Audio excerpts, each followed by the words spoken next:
तेनालीराम की कहानी दूध का उपहार। यदि आप मेरे चैनल में नए हो तो मेरे चैनल को सब्सक्राइब करें, शेयर करें और लाइक करें। धन्यवाद। एक बार विजयनगर राज्य के राजा कृष्णदेव राय के दरबार में उनके मित्र पड़ोसी राज्य के राजा का दूत संदेश लेकर आया। वह अपने साथ ढेरों उपहार भी लेकर आया जो पड़ोसी राजा ने भिजवाए थे। दूत विजयनगर में 3 दिन तक रुका।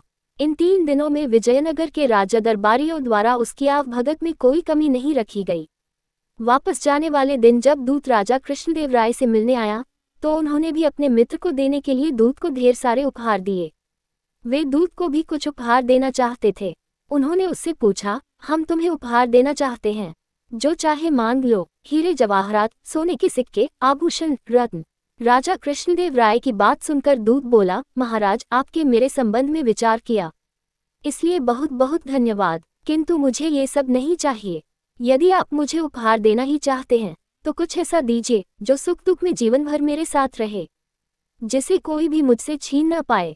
दूत की मांग सुनकर राजा कृष्णदेव राय सोच में पड़ गए। उन्हें समझ नहीं आया कि आखिर दूत उपहार स्वरूप चाहता क्या है।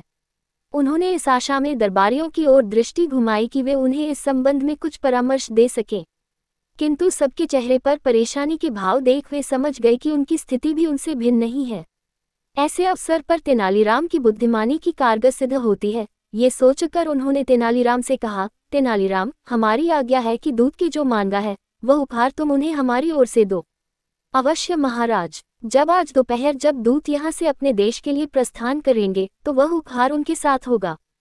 तेनालीराम ने उत्तर दिया। दूत के विदा लेने का समय आया। उसके रथ में राजा के लिए दिए गए सारे उपहार रखवा दिए गए। विदा लेने की घड़ी में दूत राजा कृष्णदेव राय से बोला, अच्छा महाराज, मुझे आज्ञा दीजिए।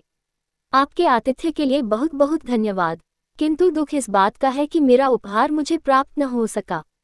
दूत की बात सुनकर राजा कृष्णदेव राय ने तेनालीराम की ओर देखा तो तेनालीराम मुस्कुराते हुए बोला, महाराज, इनका उपहार तो इनके साथ ही है।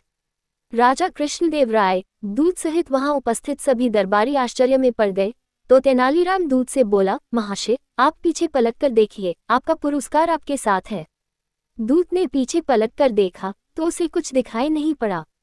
वह बोला, मुझे तो कोई उपहार दिखाई नहीं पड़ रहा, कहाँ है मेरा उपहार? इस पर तेनालीराम बोला, महाशय, ध्यान से देखिए, आपका उपहार आपके पीछे है और वह गई आपका साया, जो सुख दुख में जीवन भर आपके साथ रहेगा और उसे कोई भी आपसे छीन नहीं पाएगा। ये सुनना था कि राजा कृष्णदेव राय हंस पड़े। दूत भी मुस्कुरा उठा और बोला, महाराज, मैंने तेनालीराम की बुद्धिमानी की बहुत चर्चा सुनी थी, मैं वही आजमाना चाहता था। वाकई तेनालीराम की चतुराई प्रशंसा योग्य है। इसके बाद दूत विदा लेकर वहां से चला गया। राजा कृष्णदेव राय ने तेनालीराम की पीठ थपथपा कर उसकी बुद्धिमानी की दाद दी।